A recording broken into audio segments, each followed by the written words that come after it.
Hello and welcome to the Comic Conspiracy episode 236 for the week of November 17th, 2015. I swear, I really need to look at the date before I start to talk, because then I get nervous and go, oh shit, what day is it? And I look down, and then I don't know how to read numbers. So you get things like me saying it's August when it's actually November. So there you go. My name is Ryan Higgins. Who is here with me this week? Brock Sigler. And Charlie. Brock's egg with a mouthful of potato chips, man. Yep. I'm hungry. This isn't the eat box. Come on. No, it's the Eat Conspiracy. Oh, okay, there we go. It's the food conspiracy. That's the Conspiracy Eats. We have a handful of news that we want to talk about this week, but we are going to start with another round of talking about Marvel issue number ones. There was a whole bunch of number ones that came out this past week, so the last couple of weeks, there's not that many this next week, so we'll probably skip the books coming out this Wednesday on the 18th, and the following week we'll probably do a bigger review. We have more than one, just like one to talk about. So we're going to talk about a handful here. I'm going to get these roughly in an order I care about. Well, whatever. I'll just do it in the order I got them here. Let's talk about All New Hawkeye number 1 by Jeff Lemire and Ramon Perez. Same creative team as before. Pretty much the same story as before. Continuing off. Obviously stuff has changed, but it's acknowledging the events that happened in the first 5 issues of the series before it switched over to the all new, all different Marvel. So, like we talked about last week, not very all new or all different, but still good. Yep. I like the first run of this. I did not care for the Matt Fraction Hawkeye at all, but I did care. I did like the Lemire stuff. Nobody cared because it took forever to finish. Oh, people cared. I cared. People cared. It was good. I liked it. Some people liked it. I didn't, but hey, I liked the new Jeff Lemire one, and that's what we're here to talk about. Hawkeye. In this newer iteration of Hawkeye, starting with the Matt Fraction, they bring in Kate Bishop, who is the Hawk Girl. I guess you can't call her Hawk Girl.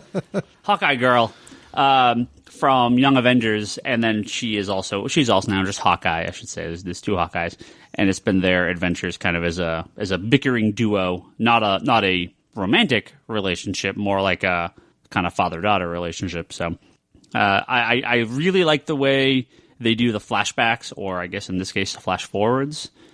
Yeah, I'm not sure what it reminded me of. I know there's another comic that was very, very similar, and it's somewhat recent. Thor did some. Thor did. Yeah, that's true. Maybe it's Thor. Similar stuff. Maybe it's Thor that is very, very reminiscent of. But no, I liked it, and I like the fact that the design of the older Hawkeye kind of reminds me of some other Old Man Logan, yeah. Hawkeye a little bit, yeah. Except he can see. Right. Brock, you read the this? You read the other stuff? Yeah, you like it enough? Yeah, it's good. It's awkward seeing another number 1 when I'm like, this is just a continuation of what happened before. So whatever. It's like nothing you can do about it. Like, to me, this is like issue 6. It is. It's exactly issue 6. But so it's an interesting story that they're introducing. Well, there's some elements of the way they're telling this story that I think, in a weird way, lends itself to a number 1 still. Because the major notes they have to get people up to speed on, they did. They sort of talked about the children, and like the entire point kind of gets across, so it actually works as a jumping on point versus some of the other ones that you'd be completely lost if you hadn't read the previous series. Yeah, a little bit. It's still all about those kids. At least the future stuff is those like mutant kids from the past series. So I don't know. I liked it. So if you read the first 5, continue, because this is issue number 6. Next on the list, Carnage number 1. This is if I can get my book open. This is by Jerry Conway. Why are you even opening it? This is by Jerry Conway and Mike Jerry Conway, who's a classic writer has worked for Marvel and DC, and Mike Perkins is the artist. Carnage is a character that I have very limited interest in, but as my duty to read all the issue number 1s, I read it, and I didn't hate it. I thought it was all right. They set up it was Cletus Cassidy, who is the host of Carnage. They set him up kind of back on the run, killing people, and they bring in Eddie Brock, more commonly, huh? Oh, I heard my name. Sorry. Yeah, shut up, Brock. More commonly known as Venom, although no longer venomized. to basically track him down. So, it's exactly what it sounds like. It's all right. I mean, I think if you're a big Carnage fan or a big Venom fan, you'll probably like it. It wasn't particularly... I thought, like, if they would go, like, really crazy horror, I thought that'd be a better take on it. It just seemed kind of generic. Didn't really do much for me. Art was fine, writing was fine, but nothing special. Overall, I like this issue just because I like the Carnage character and everything, but I kind of felt like the way they portrayed the Eddie Brock character was just really bad. It was. I mean, it way off model for Eddie Brock, I guess. Yeah, just didn't really feel like Eddie Brock much. So, Brock, I'll take it by your comment that you're not a fan. There was what looked like a outhouse hole on the cover. Yeah. So it's okay. It's a mine. If you look at it from the top, it looks like you can just take a shit. Shitting right in the Carnage's mouth, huh? Yep. Next up on the list, Web Warriors #1, which was a continuation of the Spider-Verse comic from Secret Wars, which brings in a team of all the various Spider-Men or a number of the various Spider-Men that survived the original Spider-Verse event, such as Spider-Gwen, Spider-Pig, or Spider-Ham, the India Spider-Man, Spider-Man UK, the Spider-Man Noir, handful of other characters. Bunch of alternate realities. Yeah, but by Mike Costa and David Baldeón. I loved Spider-Verse itself. I thought the main event series was really good. I thought the Secret Wars book was among the worst of the titles that came out. I found the plot very boring. It really didn't click with me. The characters, they didn't click like they did under Dan Slott. It just felt, again, very generic. There wasn't a big hook to it. I thought I was kind of bored with Web Warriors #1 reading through it. I felt the oversized issue kind of hurt it, but I actually thought that the Iron Spider story and the what's her face what's her name? I know who you're Lady talking Spider. about. The steampunk spider lady. Yeah, I think she's just called Lady Spider. I thought the backup story was okay, but I have to admit, when I actually got to the last page of Web Warriors #1, I think it brought me back. They're basically tracking down these various Electros, like different versions of Electro, and you're like, oh, that's weird that there's kind of multiple versions of them. And much like the Spider-Man web, you find in the last page that there is actually an Electro web as well, like a form of energy that is connecting all the different Electros through all the different realities. And I guess if you buy into the Spider web, you can buy into the Electro web just as easily. I thought it was actually okay. You're going to have the Spider-Men from multiple realities go against Electros from multiple realities, including, it almost seemed like kind of like the new movie version as like kind of the head of it. Yeah. So maybe if they find a way to kill him off very, very good, kill that character off permanently, I'd be all right with it. I was still talking about Web Warriors. It was garbage. It was okay. It was not okay. It was boring. I agree. Let's go get lunch in an alternate reality. Oh, you can tell what time it is. Oh, look, my watch broke. Oh, look, we're stuck. Okay, yes, I thought it was kind of boring, but then when I got to the last page, I was like, okay. I liked that. I liked Gwen and May hanging out. I actually liked that scene. I don't care for Spider-Gwen in your own book. Flashback to Spider-Man 2. But I thought this book was better than expected, considering I didn't have much going into it. I don't know. For me, it's one of those things where I liked elements of it. Part of the reason why I hated the Spider-Verse book that they did during Secret Wars, like the Battle World one, is because all it was doing was taking these characters and making the ones I liked unlikable. Mm-hmm. Mm-hmm. This kind of brought it back so you kind of get the various characters you're used to. But as you said, they're just not as well written and they don't necessarily have the same hooks. But right. I could kind of get more on board with something like this as a mini-series. Yeah, I guess is my feeling for it. So yeah. Next up. See what they do. Yeah. Well, most of these are mini-series, let's be honest, right? Yeah. Next up, all new, all different Avengers #1, one of the biggest books being launched on Marvel today, featuring a whole new cast of Avengers, including the new female Thor, Vision, Miss Marvel, the new Falcon, Captain America, Iron Man, Kid Nova, and eventually Spider-Man from Ultimate Spider-Man by a very big creative team here. That's Mark Waid and Andy Kubert. I'm sorry, Mark Waid and Adam Kubert, not Andy Kubert. Adam Kubert. And this maybe was the second worst book I read this week. I didn't like this at all. I generally like Mark Waid stuff. I might always not like Mark Waid, but I like his writing. I thought this book was really dumb.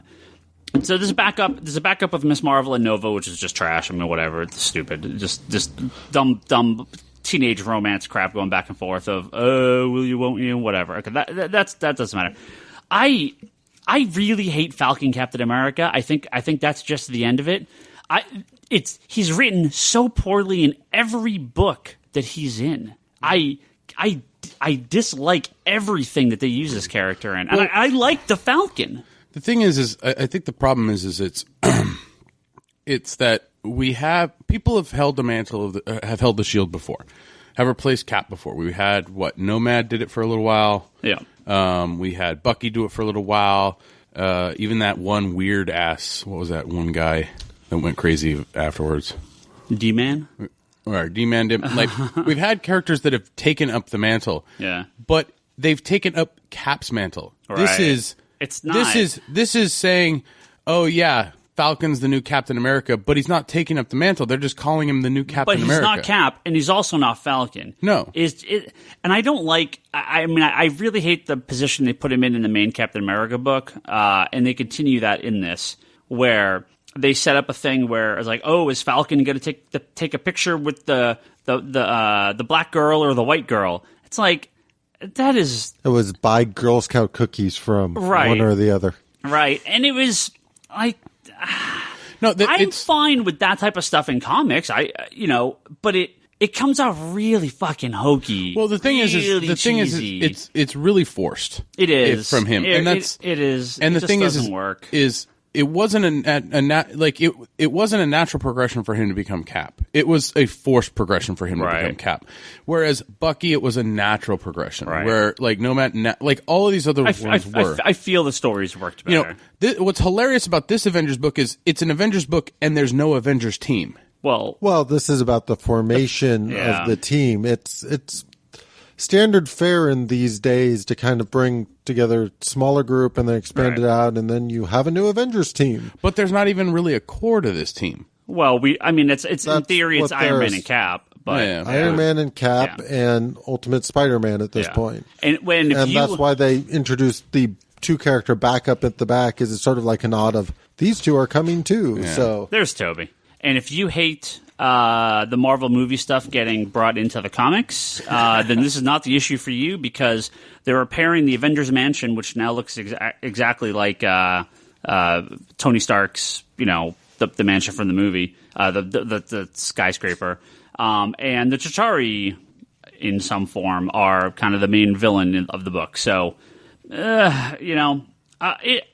it's different than Hickman's stuff. It makes sense, I guess. So I like it better, but it did not work. I'm gonna keep reading it.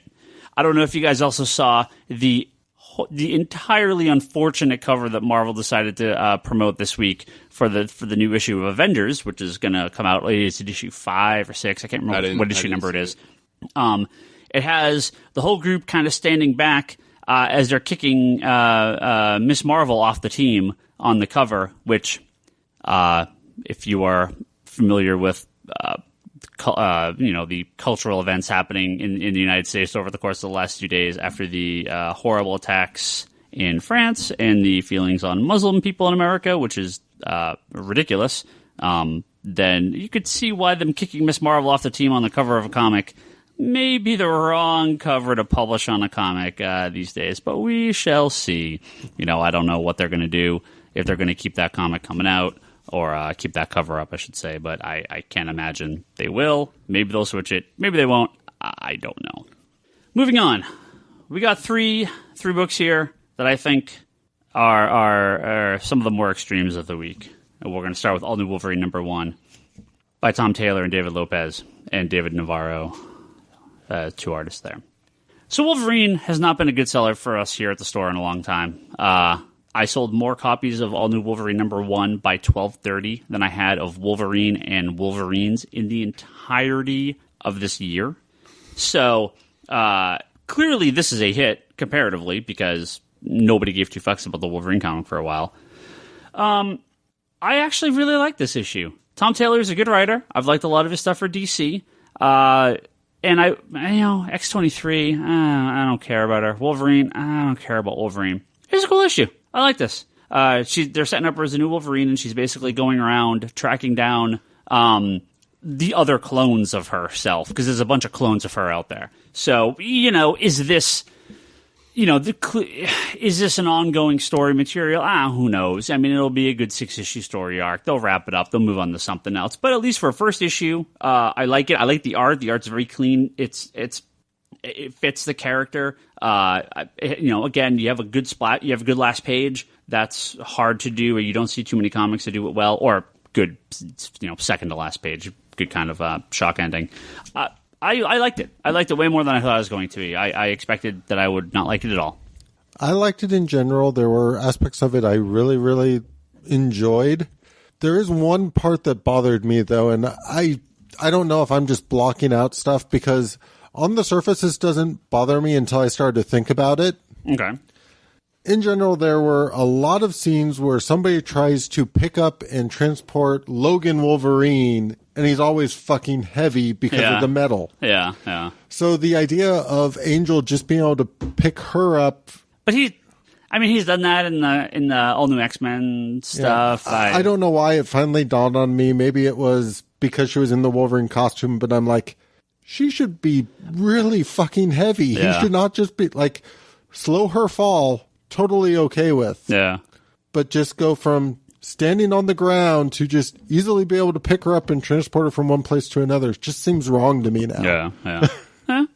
Toby, this is one of the ones I know you read. Yes. Now that you're here. Yes. What do you think of this, especially as a fan of Orphan Black?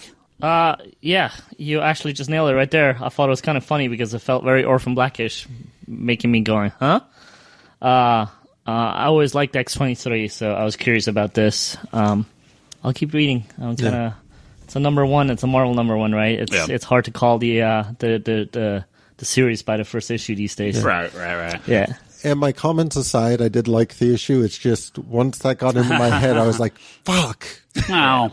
It feels very Orphan Blackish, though. Oh, yeah. It feels very Orphan Blackish. Well, she's a lot smaller. Her bones maybe aren't as big, so it's a lot less adamantium. I don't know. I think the costume looks a little funny on her, but whatever. I actually like it. You do? I think it fits. Well, I also read the Remember Marvel Universe 2 when they had the daughter with Wolverine. Right. Yeah, same costume. Basically the same thing, right? Yeah. I'm looking forward to the next issue. I'm okay with it so far, but I'm looking forward to what else is there. And plus, X-23 always liked her. Unlike you, Ryan. Mr. Well, I don't care for her. Well, I never watched X-Men Unlimited. Evolution. Yeah. So when she came into the comics, I'm like, all right, whatever. I know. Yeah, I didn't like the show, so. Those two guys are awesome, though. Team Yost and... oh my God. Yeah. They do so much good stuff. Come back and do more comics. Yeah. So next on the list, Illuminati by Joshua Williamson and Sean Crystal. This goes down as by far the worst fucking book of the week. This was terrible on every imaginable viewpoint. Did you like it at all? It felt like somebody was trying to be Bendis and failing royally. Yeah. It's a real bad Bendis impersonation. The art does not fit the comic at all. I mean, if this was like like some indie book or even like, I don't know, even maybe like a Spider-Man book, I think the art would be okay. But this book about this like group of villains, it does not work at all. Oh, it's like a bad Suicide Squad.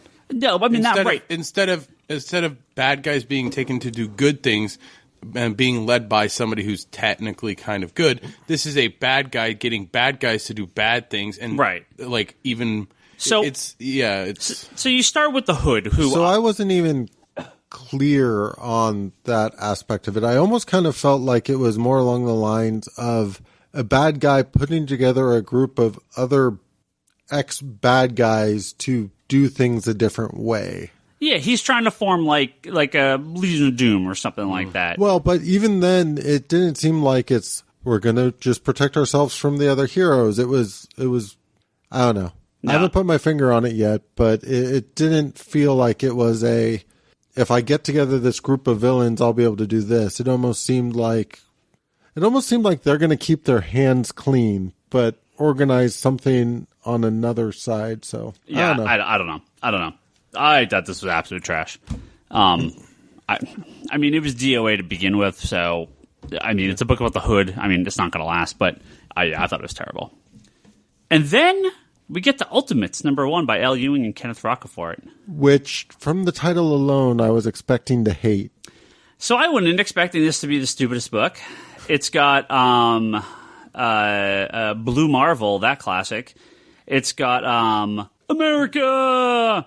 It's got the post-Deconic Captain Marvel. It's based on the Ultimates.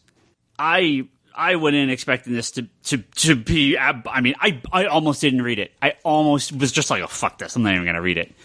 I thought Ultimates was fantastic. The twist at the end and the way it came together, I was not prepared for that, and therefore it caught me off guard, which comics don't normally do these days. Yeah, again, I really like this.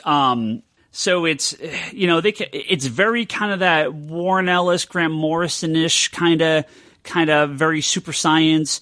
It's got a lot of feeling of Authority and Planetary, which Ultimates obviously initially was very inspired by, obviously, because Mark Miller came from Authority and went over to do Ultimates. But I really like this. Part of it definitely is Kenneth Rockfort's art. He's amazing, and I'm sad to see him off DC. But I mean, this was a good book, and yeah, the whole pitch is that they're the super team. They're like the super science team that are not there to basically fight. They're there to solve problems. Their first problem is they're going to help Galactus. They're not there to fight Galactus. They're going to help him, which is like going to solve his hunger so he doesn't have to feed on planets anymore. Okay, that works. Yeah, I'm really curious to see where they're going to go with that. I really, really like that first issue. Well, I remember when they announced the lineup and they announced Galactus as part of him. We're like, yeah, what the fuck? Yeah. It's really strange. But Brock, you didn't like this though. Nope. Why? Just didn't click with you, or? No, I mean, I understood what they were going for, but it just didn't work. Just didn't care. Okay.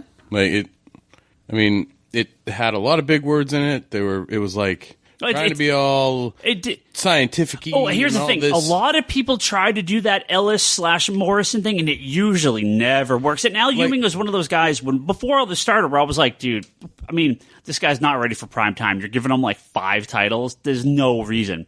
And I thought a couple of the other ones he did, I was like, oh, whatever. But I thought this clicked very well. A few issues in, maybe it'll click for me more. But right now, with the first issue, I don't really see it. And I think that's probably because the lineup is so weak. Yeah. I don't want to say it, but it's like, all right, you got you got this team of characters, and then that woohoo, if this was a different team of characters, more, all of them more aimed at these big topics that they're wanting to tackle, I could get behind it. But this doesn't really seem to me like it's got the smart guy, it's got the token white chick, it's got the muscle, it's got this, it's just a thrown together team of that I don't really. Oh, that's it. That's any comic, though. Yeah, I kind of consider it more the handpicked team when you're kind of going we're not going anywhere near Tony Stark because Tony Stark brings his own problems. Right. We're going for the people who can solve these problems without bringing more problems with them. Yeah, but I think for me, it just, with the characters that they assembled, I didn't get that.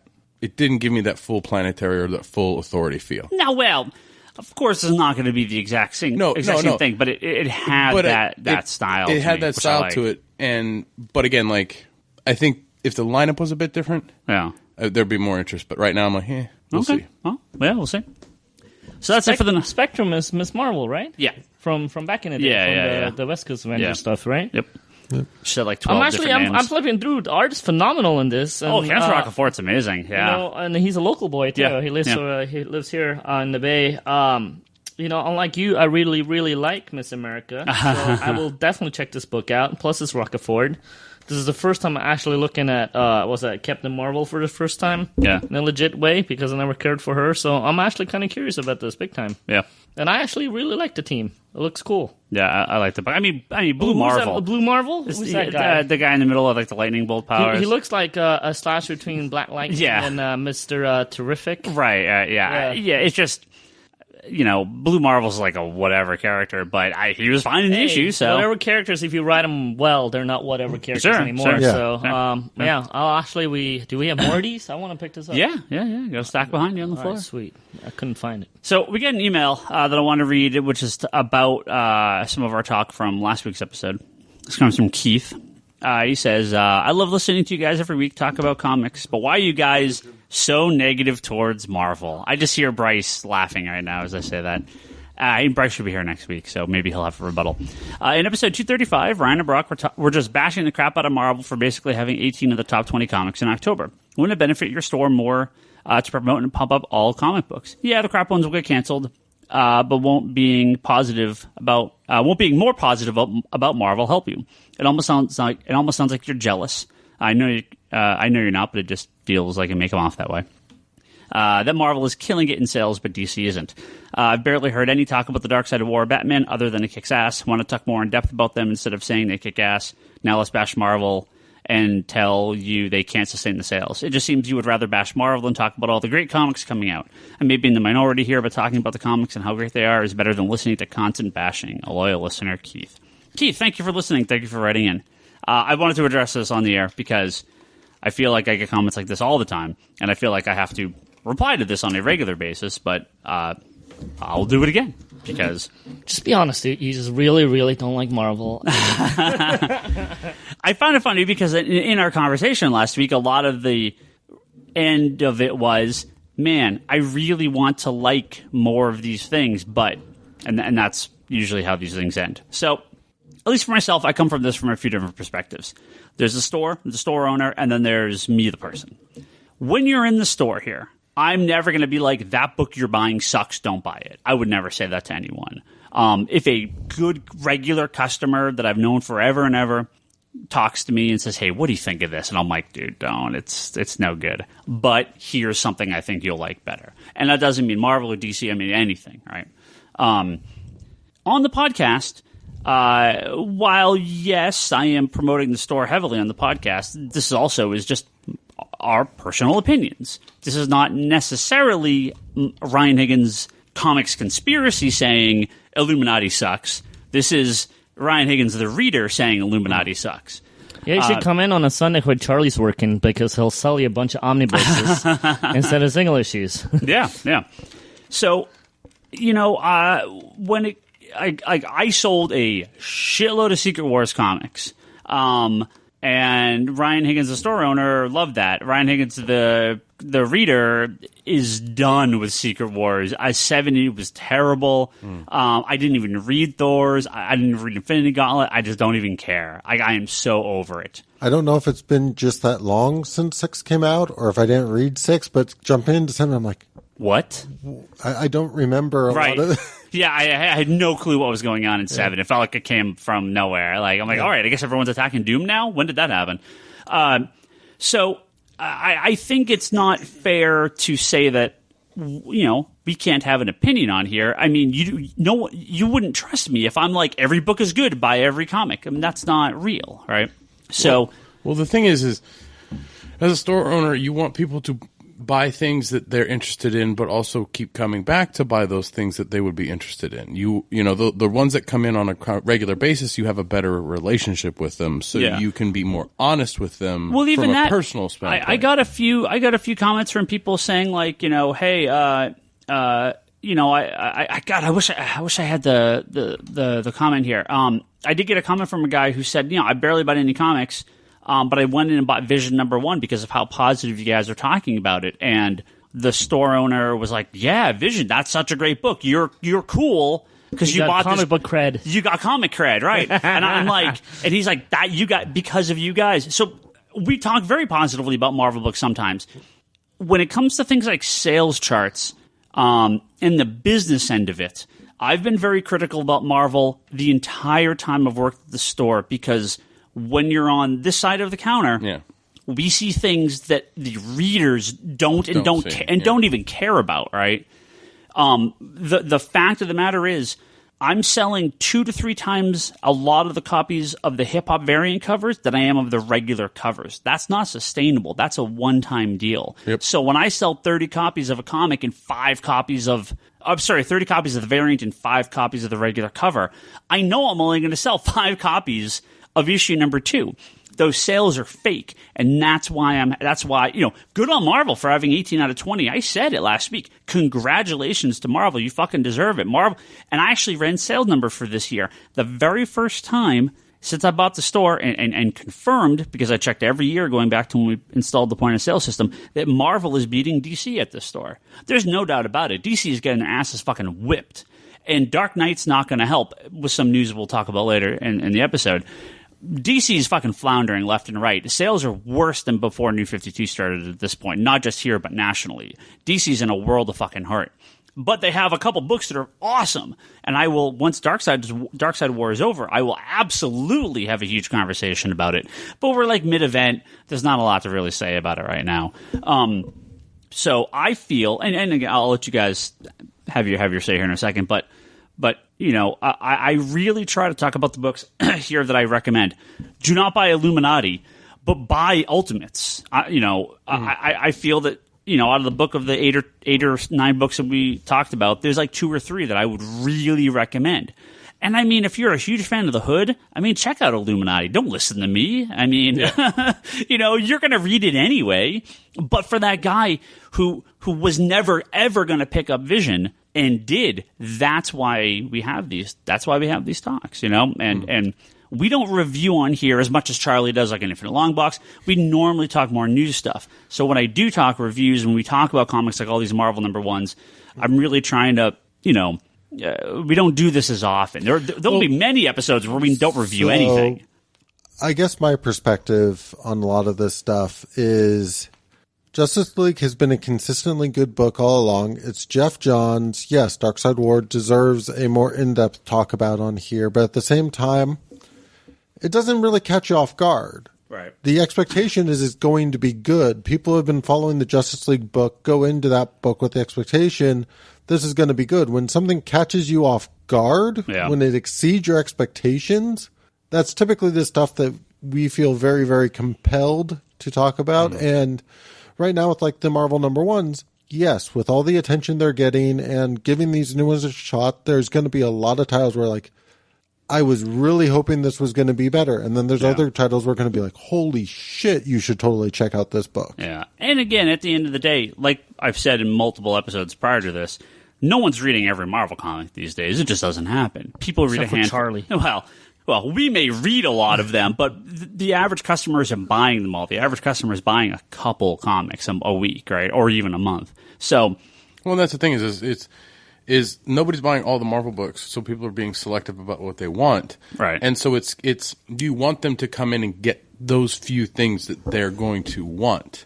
Right? Like, somebody picks up Hercules and says, "Oh, is this good?" And it's like, I'd be like, "I read it." Yeah, yeah. I mean, it's a Hercules book. If you like Hercules, you like kind of this and this and this, then it's for you. It's right up your alley. Yeah.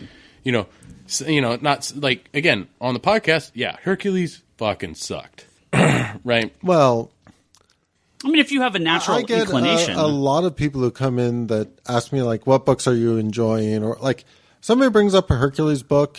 If that's what they're choosing to buy, they're not asking me my opinion. I'm not going to give it. Yeah, no. Somebody tells me, what should I be buying? And I will point you to books that, hands down, yes, Ryan might love it if I sold a copy of an issue where we have 50 on the shelf that are just sitting there. But if I don't like that book and you ask me what you should buy, I'm not going to push that book. Because you push shit, then people aren't going to come back and ask. Yeah, exactly. So I'm looking at this wall of unsold A-Force comics from Secret Wars, and I'm like, well, I'm going to die with these, but I'm not going to tell people to buy them just because I don't want them on the wall anymore. Exactly. So I'll buy it. I like Nico. There will always be books that stand out to anybody as a reader, whether or not that's the Thor book, which we've talked a lot about, or whether or not that's Justice League. Or whether or not that's Twilight Children. I mean, every publisher has a handful of books that stand above the rest.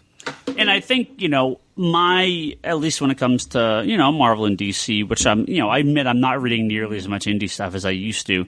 But when it comes to Marvel and DC, I feel like my personal opinions go to the extremes. I love Justice League and Thor and Batman and, Spider-Man, but then I love Omega Men and Howard the Duck and Squirrel Girl. Mm-hmm. A middle-of-the-road book, you're saying Hercules, there's nothing bad about it. It just exists. It's just there. It's not offensively bad. It's not great. Those are the tough books that how do you recommend it? Just an average book. But unfortunately, most things fall under there. Like we were talking about Hawkeye #1 earlier. I liked it. I mean, it's not a 10 out of 10. It's maybe not even an 8 out of 10, but I liked it. But a lot of the ones like Illuminati, again, a rare instance where it's actually, I thought it pretty terrible. But, Avengers or Web Warriors or Carnage, whatever, they exist, they're fine. If you like the characters, you'll probably like the book. If you don't, there's no need to read them. A book like Ultimates, to me, really stood out. So that's, it caught me off guard, like Charlie was saying. So, but Keith, thank you for listening and thank you for writing in. I hope we maybe gave you a little badmouth Marvel.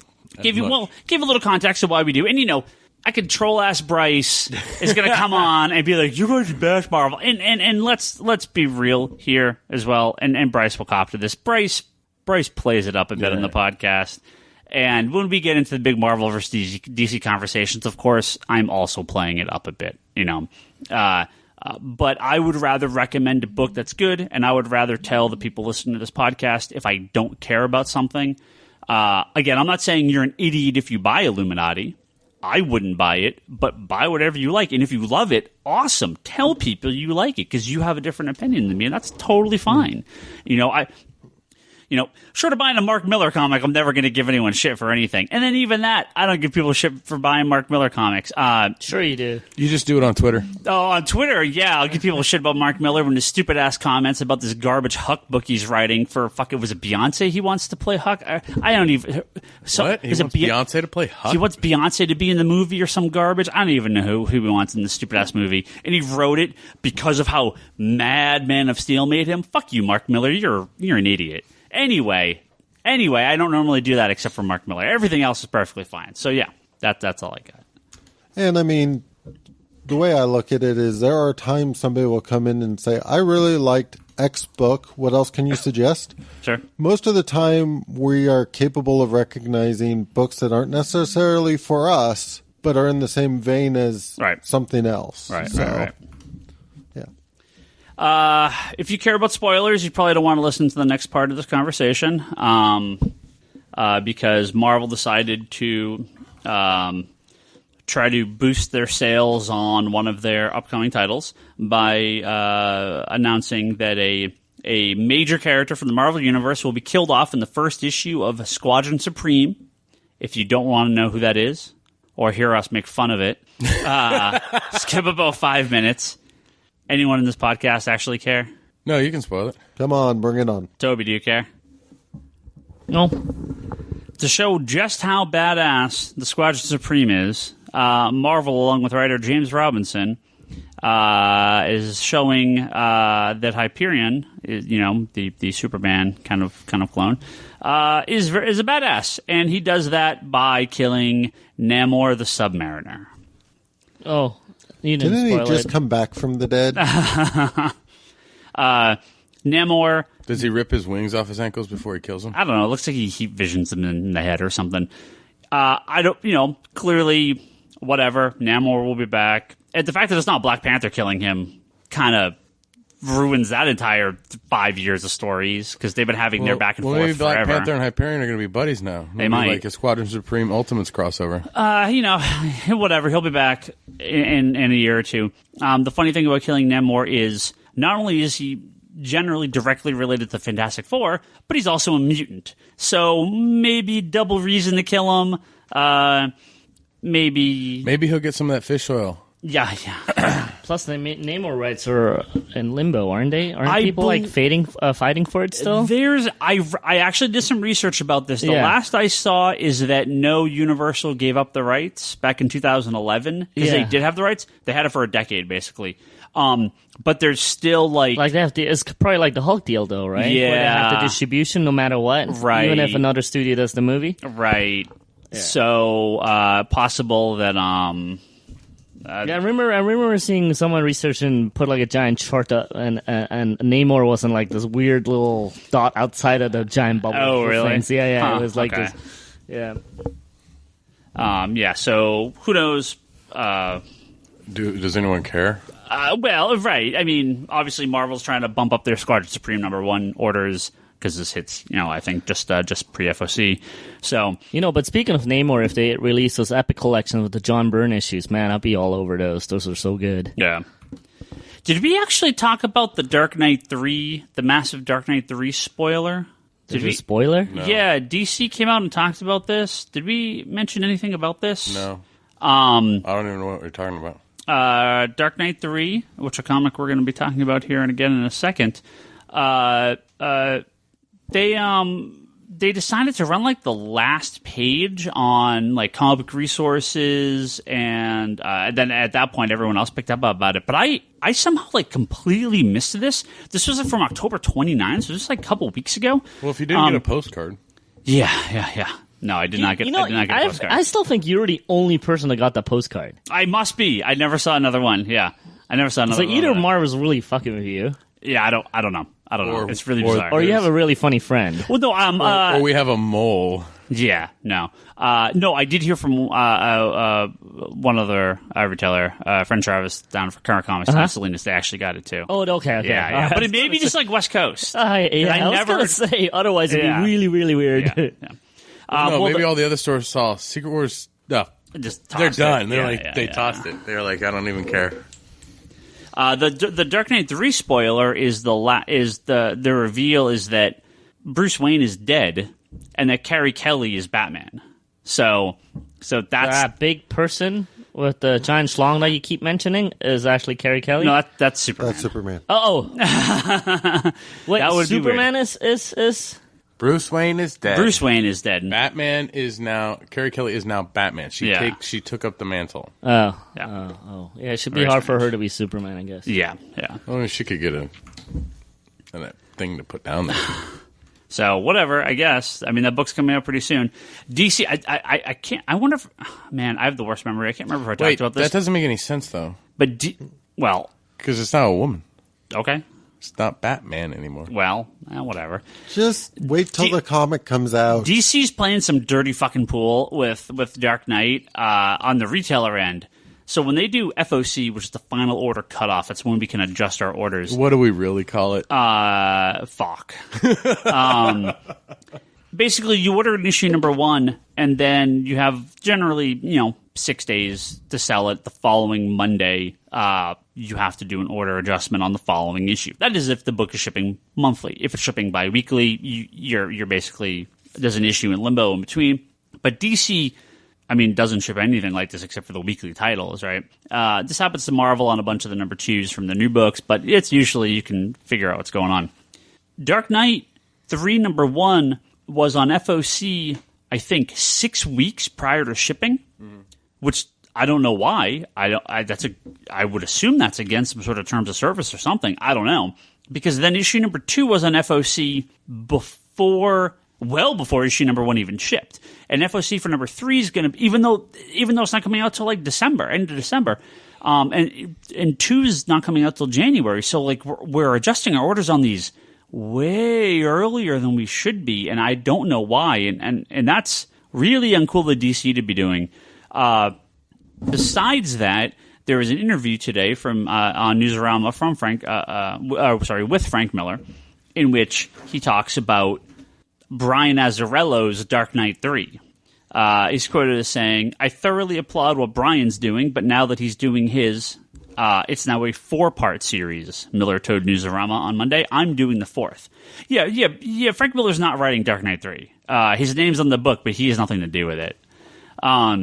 He's now telling companies like Newsarama that he's writing another Dark Knight book, and he intends to write a Nancy Drew-like Carrie Kelly series. I assume this will never happen because it wouldn't happen. It wouldn't happen because it's Frank Miller, because the dude can't do anything. So the only reason this book is coming out is because it's by Frank Miller and Andy Kubert. I'm sorry, by Brian Azzarello and Andy Kubert. And yeah, Frank Miller's gonna have nothing to do with this comic. So if you're buying it for Frank Miller, you get the mini comic. That's okay. He'll get some form of paycheck out of it. Oh, he'll get a paycheck, but he's not right. I mean, he's not writing it. This is not his story. He's getting paid for his name. Yeah, exactly. So, we talked about this when this was solicited. The Frank Miller's like, yeah, Batman does a thing, and that was his involvement, and this confirms it. So, Frank Miller, please do not do Dark Knight 4. Nobody wants it. I am very excited for Brian Azzarello's Dark Knight 3.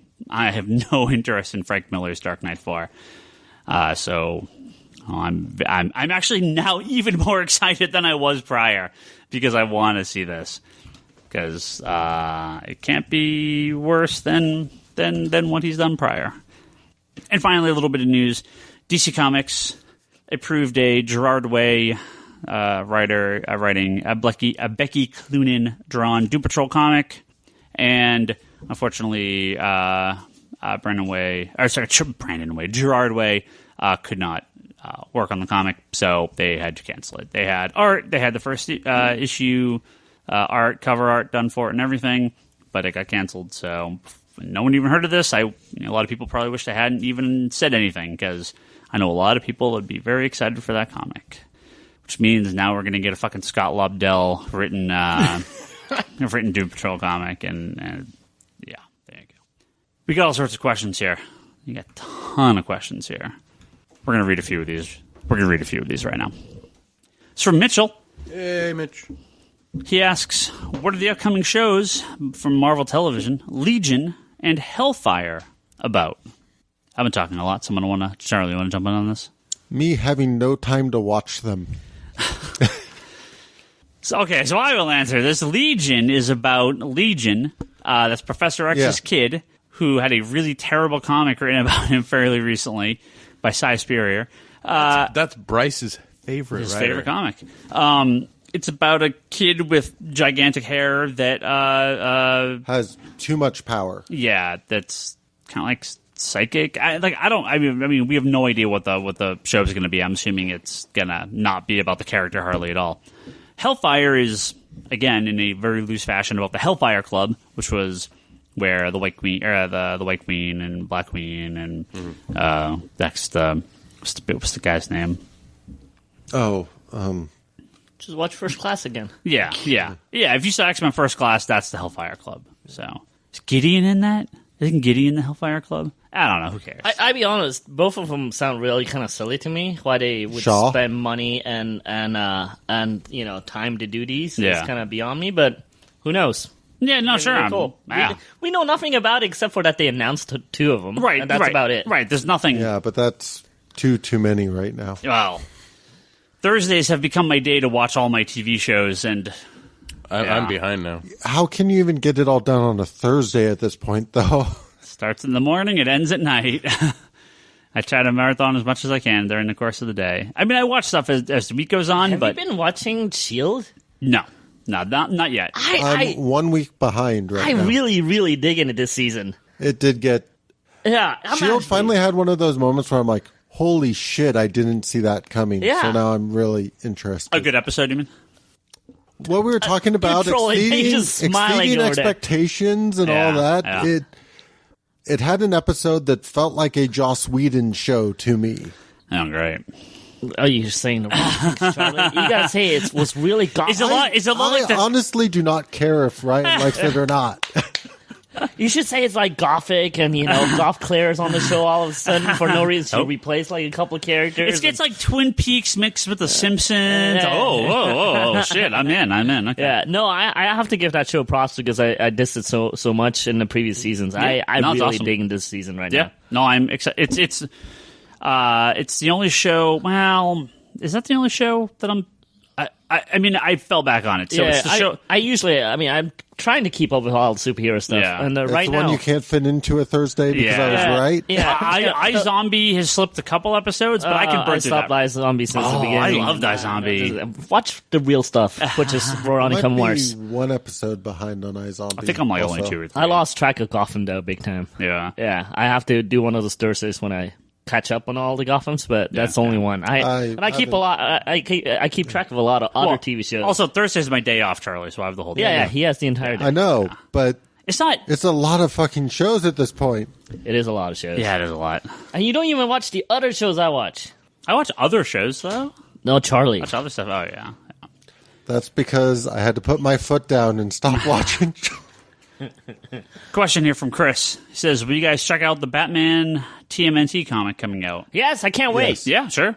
In fact, I didn't even know. I believe Carlos Dana is doing work on there. He's one of my favorite dudes. Nice. He's a super nice guy if you ever meet him. Is he doing covers or something? Or? Well, he posted stuff on Twitter. He's doing something on it. Eddie Nunes is working on this book too. I didn't know that it's either. all Wallstrom guys. Oh yeah. my god! I can't wait for this book now. Yeah. I want every cover, probably.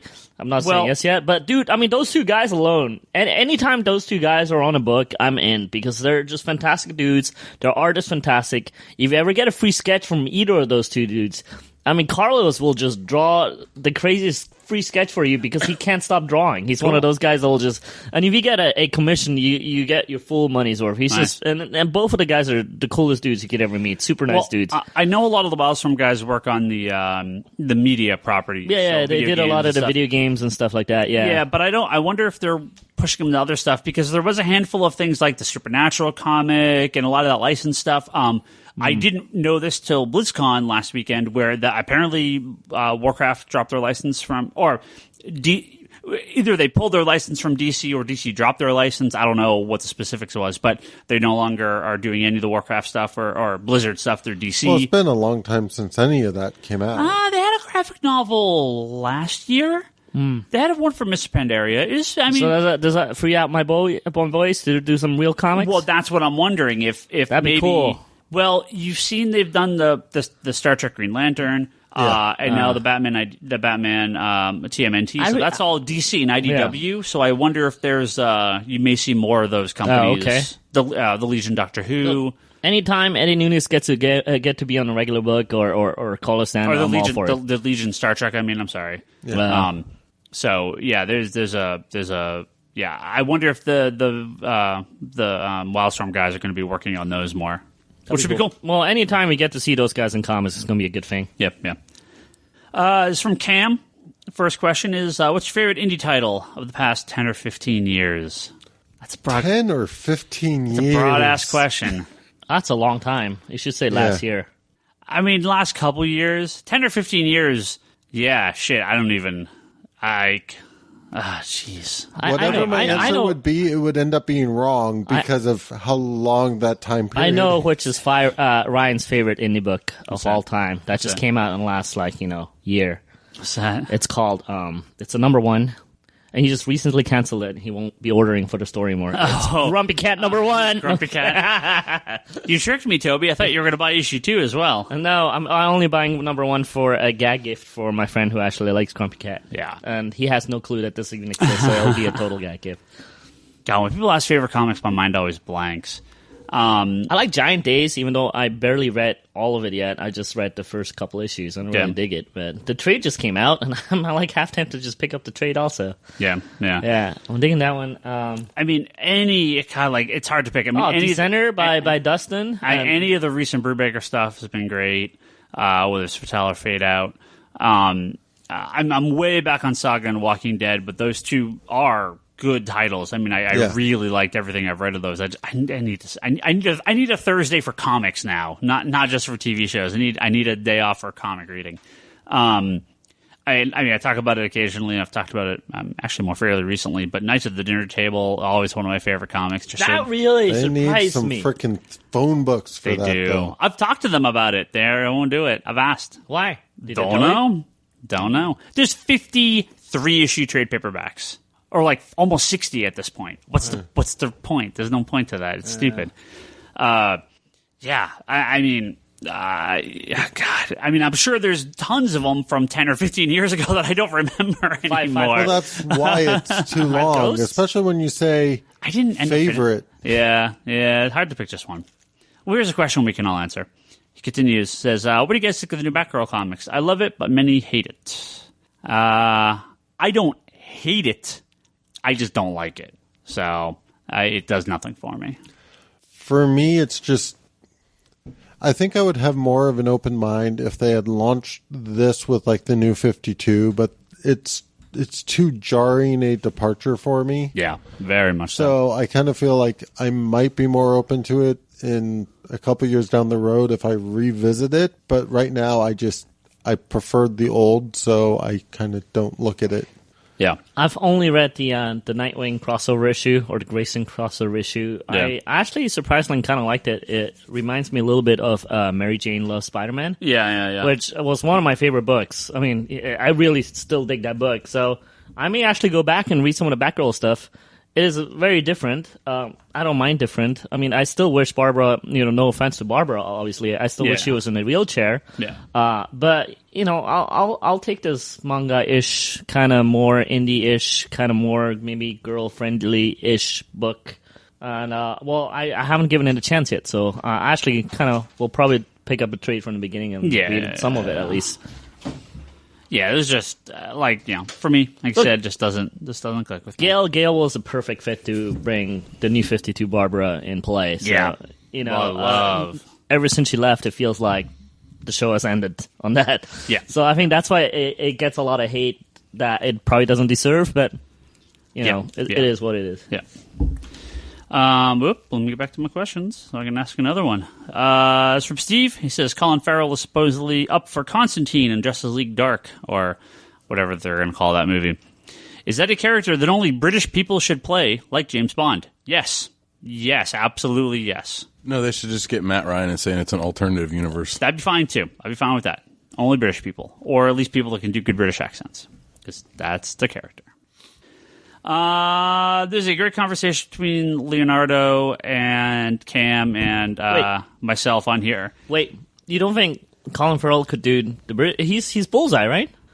You don't think he could switch his Irish, his American to a British? Like I said, if he can, fine. He could. It was okay. I liked him as Bullseye, but Irish is his real accent. That's his natural native. No, I don't care. I mean, UK-ish. I mean, like Doctor, right? The Doctor Who. I don't want an American Doctor Who. You don't want an Irish Constantine. But if he's Irish, Scottish, British, that's fine. Like, I actually think he could do it. I mean, preferably, Matt Ryan all the way nowadays. But I actually think that's not a bad casting choice. No, I mean, if for a Hollywood calling, because Hollywood likes big names, and I was like, you know what, for a big name, that's not a bad call. No, I wouldn't have anything against them.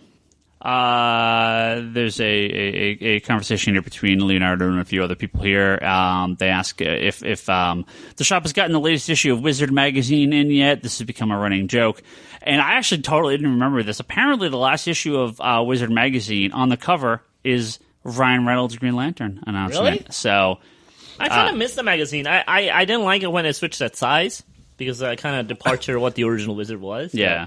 I kind of miss it. I kind of want that last issue now because there's Ryan Reynolds' Green Lantern on the cover. Sure you do. And then, of course, the comments are like... in your bathroom, too? Look it up on eBay. It's probably 99 cents. I was going to say, the other comments are like, something else that movie killed and yada. So. You should frame that and put it in your bathroom wall. That'd be really funny. Yeah. I'm sure this is his birth name. Problematic Cartoon asks, name the worst book by your favorite creator and the best book by a creator you usually don't like. And I've got Do not say Jim Lee. Huh? Do not say Jim Lee on All-Star Batman. That's not what I was going to say. Okay, but you can say it. No, don't say it. Well, I've got something worse. No, I've got a funny reply to this. Okay. Well, Grant Morrison, one of my favorite writers, Vimanarama. It's a 3-issue miniseries he did for Vertigo. I don't know why that book did not click with me at all. I like most things that I've read of Grant Morrison's. Vimanarama. Okay. It's just one of those books that just didn't click with me. It's not bad. I probably one of the things I liked of his the least. The best book by a creator I usually don't like would be Mark Millar's Red Sun. The joke is it was written by Grant Morrison, so there you go. That's my joke answer. You guys got to pick. I'm having trouble with the that I liked.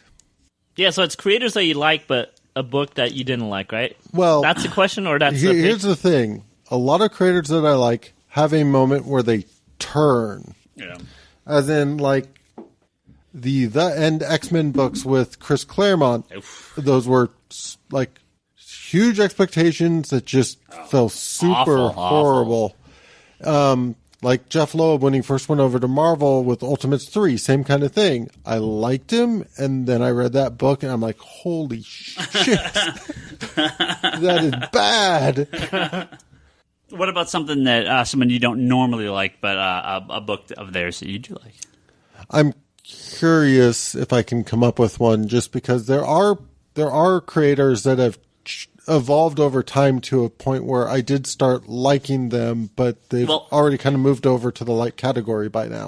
Into his bad years, I actually really like the John Byrne Generations prestige format miniseries. I don't know if you read those. The Batman Superman one. Yeah, I actually like those, and that was well into him being fucking awful.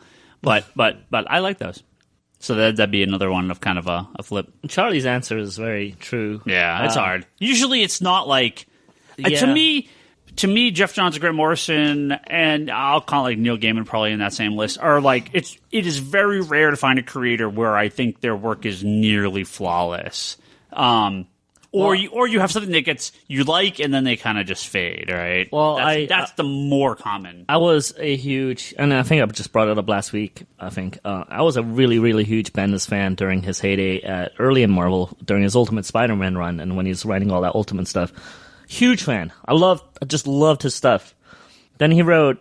He took over the Avengers, was it the Dissembled thing? And that's when I just lost. I didn't touch a Bendis book, I think, up until now with the Iron Man book. And I was like, oh no, I still do like him, but that book alone just destroyed my love for Bendis for like, what, a decade? It's been many, many years. Disassembled, yeah, definitely. Yeah, and I was, and I always liked the Avengers, and I was like, I love Bendis, perfect fit. I'm like, what in the world is happening here? Yeah. I think for me it comes to when the good writers are writing too many books, and you always see the one that you can tell which one is they're phoning it in. They're phoning it in. Yeah, as for like somebody that I wouldn't normally read, it's hard because it's like I don't read them. So, I mean, I'll check it out, but it's not necessarily something I'm going to jump on. Got a pair of questions from Stefano here. Ooh. First is, with the DC Comics climbing to issue number 50s and Marvel doing another round of number 1s, what approach do you think the comic market prefers? Prefers or actually wants? Because I think they want the books to continue, but I think the market prefers books to get relaunched because that gives a nice boost for sales. Do customers want that? I don't know. They say they don't, but then they keep buying them anyway. Well, it's one of those things where it's like, well, customers want good books. Yeah, period. Doesn't matter what the number. Yeah, they want good books. It, at the end of the day, the numbers don't matter. But I think with relaunching a book at a number 1 to boost sales, it's fucking annoying. It's annoying, and you lose avid readers that way. Like, people who love Spider-Man and have been reading Spider-Man have now had 3 number 1s in the past 4 years. Yeah. And so to them, they're just kind of like to them it's going through the motions. So they're now on, I'm just buying it to go through the motions instead of kind of buying because they enjoy Spider-Man. Well, that's them. I don't even buy it anymore. They lost me. I lost track which volume and which whatever it is now. Well, I think Marvel feels, maybe rightly so, that readers read an arc and then leave. They're not reading a character long term. And I think that's a bit of a mistake because I think a lot of people do still follow characters. The creators are as important as the character. I would not say one is more important than the character. Clearly, you put someone like Alan Moore on fucking, I don't know, Nova, you're going to sell a lot more copies than any other character. So there are times where the creator trumps the character. But generally speaking, a lot of people buy these books because of the characters. Yeah. Relaunching at number ones will get some new eyes. But I have definitive proof of years of this that it also loses people on a constant basis. Yeah. Well, it's that consistency isn't there. They've been following this character for so long. It's kind of like, I've been following this character for 700 and some odd issues. It's kind of like an accomplishment thing. It gives people that sense of I've done this. It's I've been reading Avengers since 200 to. Whatever number they ended at, 4 something is what they ended at, right? Yeah. It's like, that's an accomplishment, but then you renumber it at number 1. Okay, I'm starting all over again. And it's just real confusing with all the different volumes and the renaming. It's like, there's no book called The Avengers. There's all new, old, different Avengers. Like, really? Well, this goes into his second question. He says, when titles receive major creative shakeups, would you prefer a new number 1 or not? And I think it depends on how they're doing this. If you're a character like Batman, Superman, Spider-Man, Captain America, no new number 1. Yeah. Because those comics are always going to continue. You're fooling yourself if you think they're not going to be around in some fashion. Yeah. If Dr. Fate ends and they want to launch a new Dr. Fate, sure, a number 1 6 months down the road or 2 years down the road or whatever is perfectly fine. I think part of it can depend on what they're doing. And if they want to put the main Spider-Man book on hiatus while they do Superior Spider-Man, perfectly fine with that. Right. Yeah. Well, you guys were just talking about Batgirl. It's like that creative team shakeup. That probably should have been a new number 1. Well, let's take Batgirl and Suicide Squad. Suicide Squad, there's no reason for that to have been. There was no reason. No reason for that to have a new number 1. Batgirl probably should have had a new number 1 because it's so vastly different, and it really is a new character. Yeah. So, and the thing is you also look at it from the standpoint of. I go back to that Green Arrow that was started out with the Kevin Smith stuff. Yeah. Right? And then you got the Brad Meltzer stuff. Yeah. And then it kind of teetered a little bit, and then then they relaunched, and then they relaunched again. There was no point for any of that. The thing went for like 60 issues, though, right? It had its good creative teams, and then it had its kind of and then it was garbage, and then it got a little bit better towards the end, but then they canceled it. Then they renumbered it as a new number 1, and then they did it as Green Arrow Black Canary. And then they renumbered it again around Brightest Day, and you're just like over and over and over. And Flash even had that difficulty, when after they brought it back at the original numbering from the second volume, right? Right. And they brought it back to the original numbering, and then it was like, oh no, Wade couldn't save this. And then they relaunched it again as a new number 1, and then they did it again. Yeah. So for me, it's one of those things with hindsight, you can see 2020. Like, Jeff Johns doing Green Lantern Rebirth and then launching Green Lantern at a new number 1 completely made sense, completely worked. I don't think the market had an issue with that at all. It was such a new jumping on launching point that lent itself very, very well to you in the previous series. You have this mini series, and then you launch into a new series. So I'm really mad right now because I just saw the top trending phrase on Twitter right now, reading all these replies, and I really didn't want to see that. Okay. It involves this episode of Flash from this week. Oh. I'm assuming, unless something really crazy is going on, I'm assuming it's from Flash, but we'll see. Yeah, keep your mouth shut there, Ryan. Yeah. There's some things we don't want spoiled. Yeah. And there are times when there is a significant enough shakeup in a book that completely warrants a new number 1. Yeah. Well, like, okay, Green Arrow also. We bring back to Green Arrow. That New 52 one, the start was, but when Jeff Lemire took over, Yeah. that should have been a new number one. I don't know. I don't think it should have been.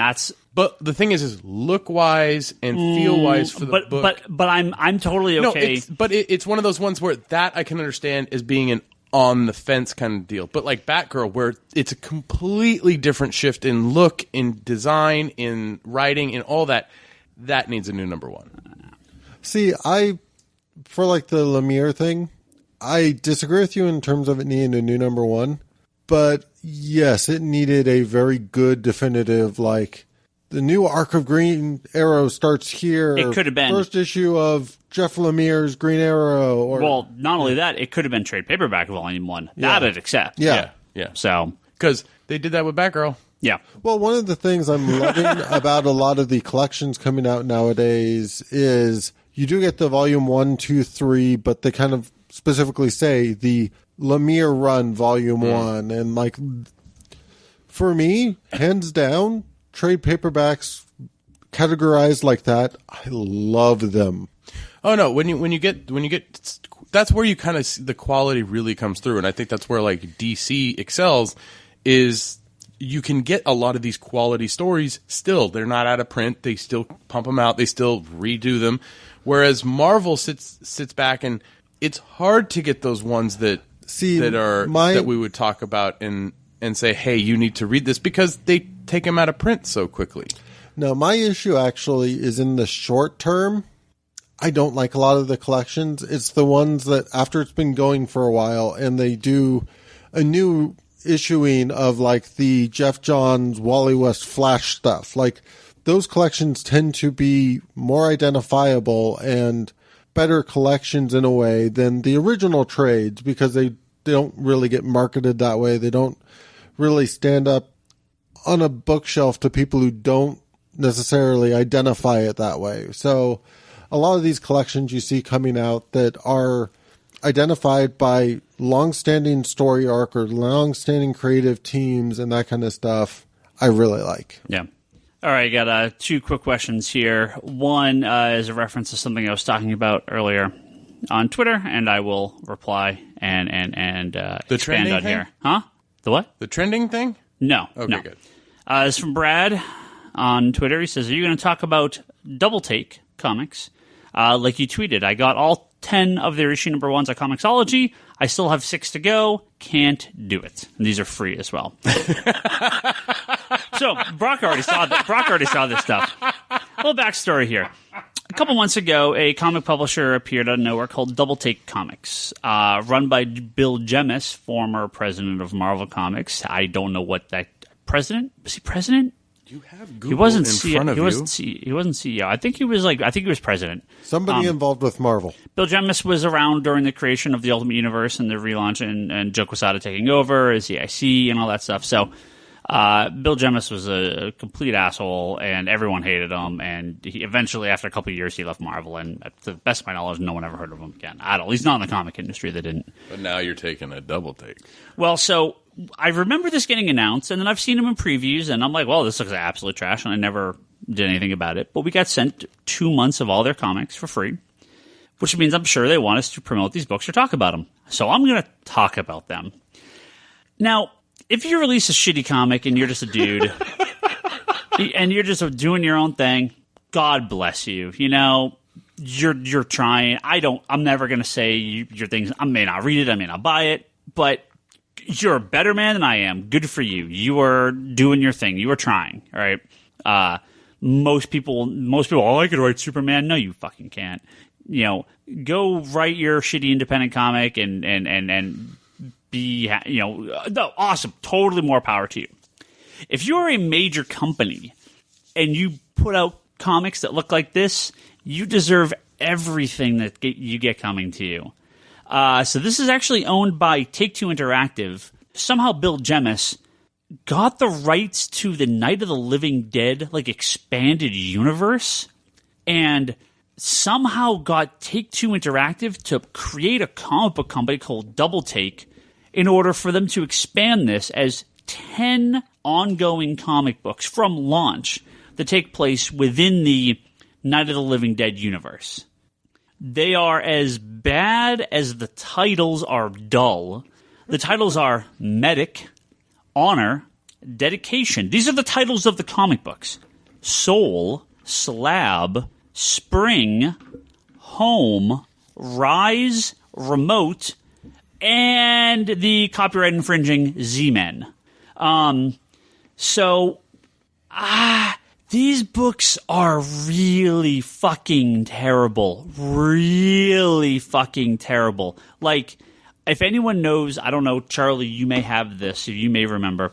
Do you remember Checker Publishing's reprints of Alan Moore's Rob Liefeld work? When they did Supreme and Judgment Day. Do you have those collections? I don't think so, but I know what you're talking about. Do you remember those, though, right? Do you remember how bad the transfer quality was on those? They were like low-res scans, really bad early computer transfer stuff. Yeah. And they you could see the jaggies. I mean, it was like a low-res JPEG just printed out. Really shit. That's what these comics look like. They're again, if you're an independent guy doing this on your own, more power to you. But if you're a company, you have money to spend on this.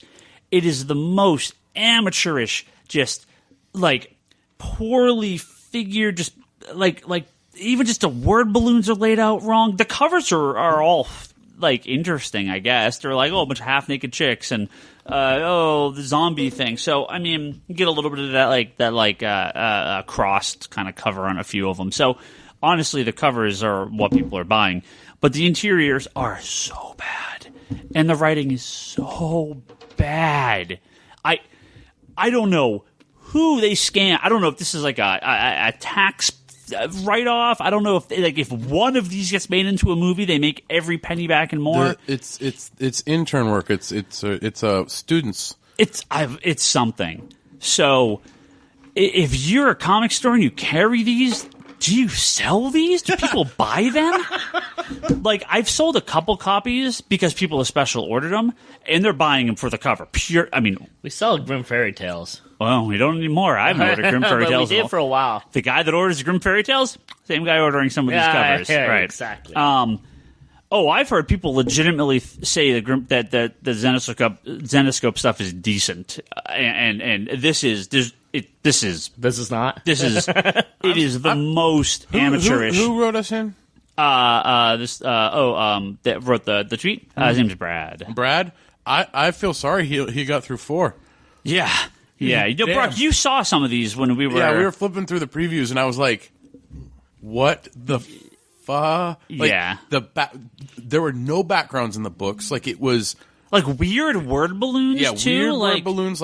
There was more white there was more border on the page. Some of them, yeah. Than you would think that would be in a comic book. It was horribly bad. Yeah, I don't know. I don't know how this whole thing came about, but God bless Bill Jemas. He's taking someone's money all the way to the fucking bank. So, and I want to see if they actually make the sales charts. Oh no, God no. I don't even think they make the top 300.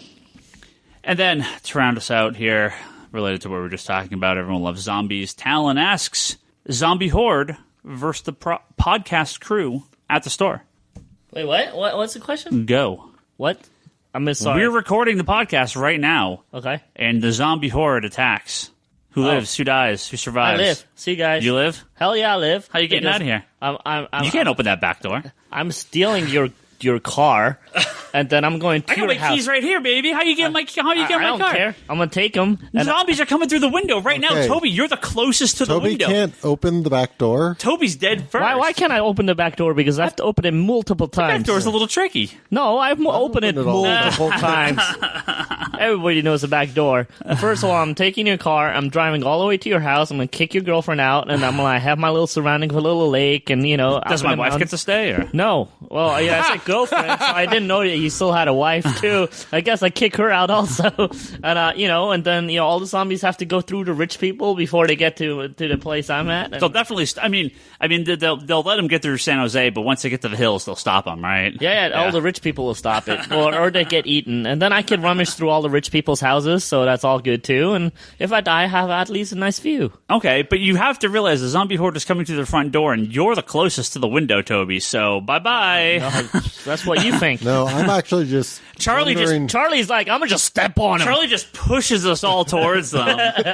Charlie just steps on him. No, I'm actually thinking this table would be good.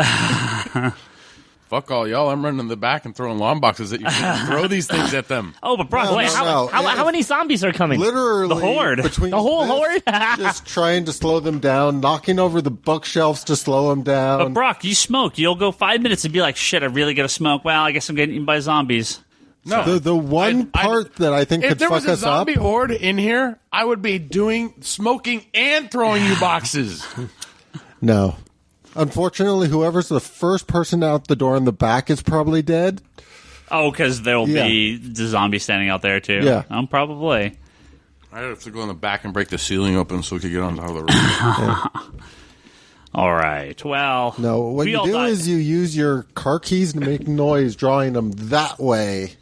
Yeah, just alarm the car. Yeah. Just set off the car alarm. Yeah, there you go. We're smart. We watched Walking Dead. Yeah, we know what they respond to. So I have to ask this: in every horror movie and every Walking Dead episode, obviously no one ever watched or heard or a zombie movie. I mean, it's just that's kind of like the common law of all these movies, right?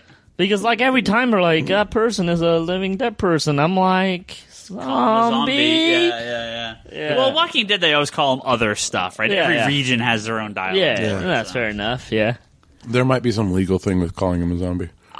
I don't know. I have no idea. I don't know what. But it's like every time they're so surprised by what it is. I'm like, if there's a real zombie up here, we'd be like, it's a zombie. Yeah. Let's smash him in the head. Well, and then we find out it's a real person, and we all go to jail for murder. I think the difficult thing for us is we have so many people that walk by that look like zombies. That we probably, especially at night, delayed reaction. Especially at night when we're recording. So, all right. That is a podcast. We're going to go ahead and wrap up. Thank you, everyone, for listening and everyone for being here. You can find this episode and all our previous episodes at geekbox.net and on iTunes. Don't forget to rate and review us because that helps. I checked. We have a few new reviews from the last time I checked. So you can copy and paste them to a notepad document so you can read them off. You could just read them. Go look at our thing. We and like search when you read for them. Most recent. Okay, I could do that. Forums at geekbox.net and the Geekbox and Comic Conspiracy Facebook group. That is where you can go and talk to us about all our lovely things. Don't forget also to go to digital.comicsconspiracy. Oh, sorry, digital, yes, .comicsconspiracy.biz. That is, of course, where we have our digital comic where you can website. Download those free copies of the Double Take books and attempt to beat Brad's record. If you want to try the Double Take challenge and see if you can read all 10 comics without skipping or without feeling like Hyperion's blowing your face off. Yeah. It's bad times. I'm just having fun going, and how could you turn this into a contest that was verifiable? Because however you would verify would require you to read the book. Yeah. I don't know that we want to do that. For everyone listening, you should keep listening because we also have a contest we got to do. But let me finish this out here. Patreon.com/Comic Conspiracy. That's where you can go donate some money to us. We also have to thank our lovely people that are our Patreon backers. Because their avatars look amazing. That is Albert Soy. Yeah, he's got a plant. He's got a plant. He's got a plant. He might have a plant. He's also got an app called Plant Everywhere, which is on iTunes. He has a plant and an app named Plant Everywhere? Yeah. What a coincidence. Also, Jody Lawson at Canon, the Triad Comics Anthology at triadcomicsstudios.com. Don't forget to check that out. That stuff looks much better than the Double Take comic. Yeah, way better. Way better. We all have other stuff we like to do. Brock's got conspiratorBrock.com. That's his video pull list and blog. Charlie's got the Infinite Long Box podcast and the Wanderers in the Fourth Dimension podcast, where they talk about comic books and Doctor Who and things related to that. And, Doctor Who has comic books, so we talk about that too. There are those. I need to read more of those. I started, but I haven't really kept up with them. You should also go to etsy.com/shop/Leanne Hill Art. That is where my lovely wife has all her art up that you can buy. Very nice looking art. Just so everyone knows, he finally added that to the notepad. I did, so now I remember. Heroes and Villains. Oh, fuck. Heroes and Villains is this weekend.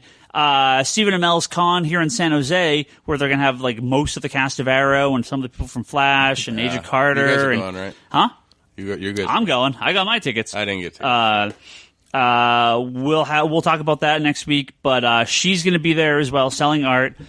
She did a Agent Carter print that she's going to have there. She has a Stephen Amell Arrow print that's going to be there, and assuming she's able to get it done in time, which I think she will, she's almost done. There will be a Black Canary print from the Dynalance Black Canary. So those will all be there. Since you promote your wife, I'm going to promote my homie Lord. He's going to be there. Lord. He's a special guest, personally invited by Mel, and he's going to be sitting right next to Amy Pond. Oh, cool. Nice. Yeah. Yep. I'm slightly jealous because of that. He's only slightly? Yeah, I was like... Only slightly? Yeah, I was like, you're sitting next to Amy Pond. I have to, keep my... I just hope you guys get sound bites. He's like the artist, like the artist guest of honor there, so... Yeah, I'm doing. I was going to do the Arrow group shot, but they changed all that stuff up, and they changed it again, so I just canceled. I'm doing two. I bought 2 photos. One was for the Stephen Amell, John Barrowman, and then Is he going to give you the ass shot? What? And then Have you not seen that? No. There's one group picture where he whoops his ass out. Jeez.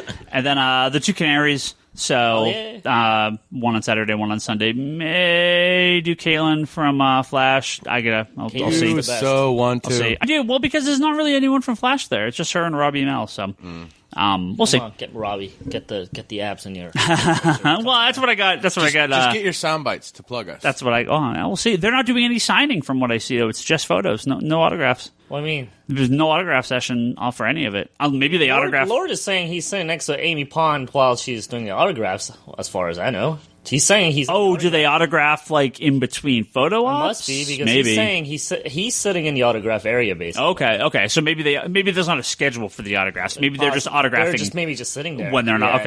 Okay. With their manager. Ooh, I would bring that Arrow poster I got. Nice. Depending on how much to charge. Yeah. But yeah, definitely go check out her, and me and Toby are going to be there. Charlie, are you going? Are you planning on going? Don't know. Okay. There you go. Twitter, Ryan Higgins Ryan. That's myself, Brock is Brock Sager. Bryce, who says he's going to be on next week, so hopefully he's back on. S. Larson Bryce. Toby is Toby XI. Charlie's Insanity and Chaos. Don't forget to listen to the Geekbox Comedy Button, Good Job Brain, and the All Talk Podcast. Those are the 4 other podcasts on our little network here. And before we go, I actually meant to do this earlier in the podcast, but I forgot. But we'll do it now. For all the great people that continue to listen through all our bullshit, we've got prizes for you.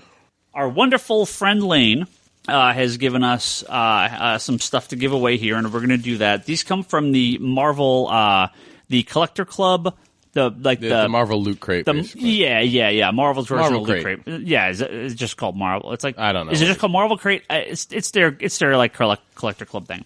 We have a black, large Ant-Man T-shirt. This is a pop Ant-Man T-shirt, so it's got the little tiny Ant-Man pop figure on it. The Secret Wars #1 Collector Core. Oh, that's what it is. The Marvel Collector Core cover with the pop female Thor on the cover, as well as the Marvel Collector Core Ant-Man issue #5. This is from the previous series.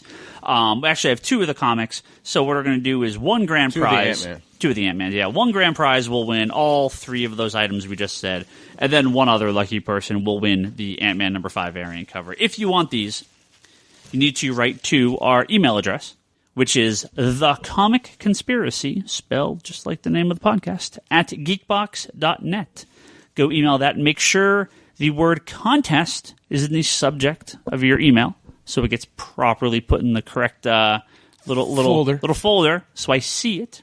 You also must provide your mailing address. If you're a regular customer, if you're one of our regulars or you're local, we don't have to ship it out to you. You can come pick it up at the store. Just write local. Just write local. That's fine. But if you want these mailed to you, again, The Comic Conspiracy, geekbox.net. This is U.S. only content? And this is U.S. only. Yes, I shouldn't mention that. We had last time I did mention that, and we had a couple international people. We did have some international for the first one, and that was fine. But the heavier stuff, it's harder. So for this one, U.S. only. So if you have a friend that lives in the U.S., you're more than welcome to use their mailing address, and I'll just mail it to them. So again, The Comic Conspiracy. So what are we having them do? Geekbox.net. Nothing. Send in an email. No, we have to have them do something. It doesn't matter. Those weird-ass contest taglines were great. They were funny. Come on. I mean, I got nothing. It's a Marvel Collectors Club. No, I got nothing. We'll think of something funny for the next one. So this one, just send in and make sure. Tell us why you want this shit. Sure, that works. Oh yeah, let's give Lane a nickname. Give Lane a nickname? Well, I mean, he's been on the podcast, but I don't know that is he nickname. Oh, okay, sure. If you want to give Lane a nickname, he is our friend that's obsessed with Pops. He draws, and he's an artist. He's a fantastic artist. He's Asian. Why'd you have to bring? He works on mobile. He works on mobile games, mobile cell phone games. I don't know. No. Just write us. He's quiet. He is quiet, but don't do some good funny one-liners. Don't do any of these things. Just write us. The Comic Conspiracy Geekbox.net. Make sure have the contest host. Make sure contest is in the subject line for this stuff. And that's it. Goodbye. Thank you. Enter the contest today. Goodbye.